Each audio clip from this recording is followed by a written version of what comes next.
இப்போ நீங்கள் தனிப்பட்ட நபருக்கு ஒரு செய்வனியோ ஏவலோ ஏதோ ஒரு ஏவி விட்டுருந்தாங்கன்னா அவங்களுக்கு என்ன மாதிரி சிம்டம்ஸ் வரும்னா, முதல்ல பார்த்தீங்கன்னா அவங்களோட செயல்பாடே வந்து பார்த்தீங்கன்னா டோட்டலாக சேஞ்ச் ஆகிடும். முதல்ல அவங்களோட முகத்தோட கலையே மாறிடும். முகம் களம் தான் ஃபர்ஸ்ட் அடி. முகம் மாறிடும், களை மாறிடும். அப்படியே வந்து காலம் கையும் கட்டு போட்டு கையும் காலம் கட்டி நடக்க முடியுமா? முடியாது. அதுக்கு பேர் தான் மாந்திரிக கட்டு. அதை போட்டு என்ன பண்ணோன்னா, செய்யணும்னு தோணும் செய்ய முடியாது, போகணுன்னு தோணும் பண்ண முடியாது.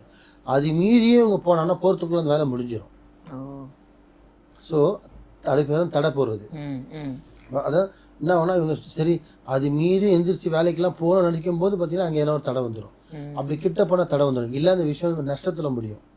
ஸோ முதல்ல வந்து அமானுஷத்தில் வந்து உங்களுக்கு செய்வினை, பில்லி, சூனியம், ஏவல், மந்திரம், தந்திரம் இது எது பயன்படுத்தினாலுமே அதிகமாக உங்களுக்கு பாதிப்பு கொடுக்குறது பார்த்தீங்கன்னா சுற்றி இருக்கிற பாசிட்டிவோட முதல்ல உங்களோட உடலை தான் முதல்ல பாதிக்க முடியும். ஏன்னா உங்களோட மெயின்டை கண்ட்ரோல் பண்ணுறது தான் மாந்திரிகம். வசியத்தை கண்ட்ரோல் பண்ணுறது வந்து மூளையை தான் வந்து பார்த்தீங்கன்னா வசியத்தை கண்ட்ரோல் பண்ணுவாங்க. இதுதான் உண்மை. அதை யோசிக்க தோணும், யோசிக்க வைக்கும், அதான் வசியம். ஆனால் செய்வினைக்கு பயன்படுறது பார்த்தீங்கன்னா உங்கள் மொத்த உடம்பையே கண்ட்ரோல் பண்ணுவாங்க.